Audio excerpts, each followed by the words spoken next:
Donald was excited. "The diesels at yon works," he announced, "say that on the other railway there are things called high-speed trains. They have a diesel engine at each end and can go at 125 miles an hour. Gordon snorted. "An engine at each end," he said scornfully.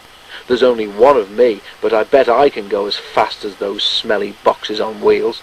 Probably faster," he added. The others said nothing. They had heard Gordon's boasting before. Gordon was still bragging the next morning. "Speed's nothing to me," he said. "Why, one of my Doncaster cousins went at 126 miles an hour.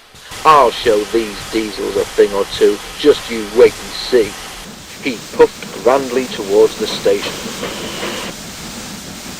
Gordon normally pulled the express, though Henry, James or Bear helped if Gordon was ill or away. Many visitors came to see the Fat Controller's railway. They often used the express, so it was usually full and heavy. There had been frost during the night, and now the weather was wet and sleety. Sleet settled on the rails, making an icy film across their surface. The carriages of the express stood under the cover of the station roof, but when Gordon was coupled to them, his cab and front end had to stand outside. He grew colder and colder as he waited for the guard to blow his whistle and wave his green flag. "Come on," he shivered impatiently. "Let's get started." At last Gordon heard the whistle. "Come on, come on, come on, come on, come on," he shouted as he tried to pull quickly away. But his wheels slipped on the icy rails.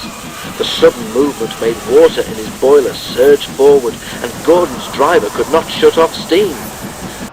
Gordon moved a yard and slithered to a standstill, held back by the heavy train. His wheels spun furiously, but neither Gordon nor his train budged an inch. "Help! Help!" wailed Gordon despairingly, but nobody could.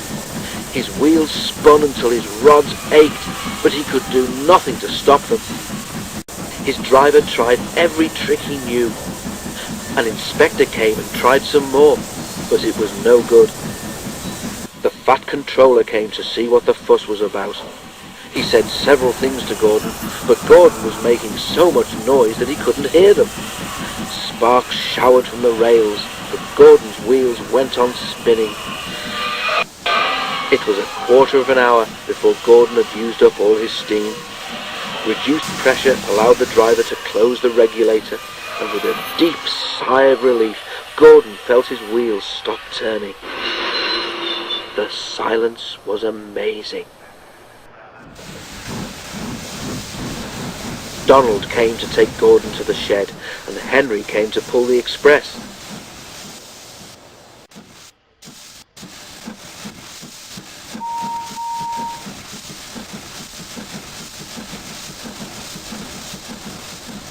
When the train had gone, workmen had to replace the rails where Gordon had been standing, because his spinning wheels had worn deep grooves in them.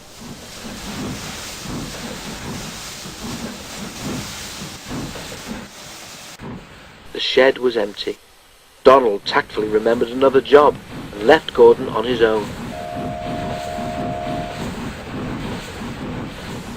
But that night Gordon heard a whisper from close by. "Did you hear?" it hissed. "How Gordon went for a spin today?" There was a quiet chuckle. Gordon seethed in silence. "High-speed engines are all very well," the whisper went on, "but Gordon ought to know by now that he's supposed to move his train too." Gordon snorted disgustedly, and with a gasp the whisperer subsided into silence.